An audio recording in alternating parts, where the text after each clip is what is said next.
د مور او پلار ته به داسې خبره نه کې چې پاغې خبره باندې ستا د مور او پلار ته تکلیف ورسی او الله وی ولا تنهرهما مور مرټ او پلار مرټ دواړه رټما او الله فرمایي وقل لهما قولا کریما چې مور او پلار سره خبرې کې نو ښې خبرې ورسره کوه خشته خبرې ورسره کوه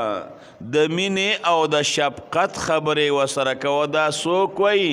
دا زمونږ ستاسو رب او زمونږ او ستاسو خالق او پروردګار وایي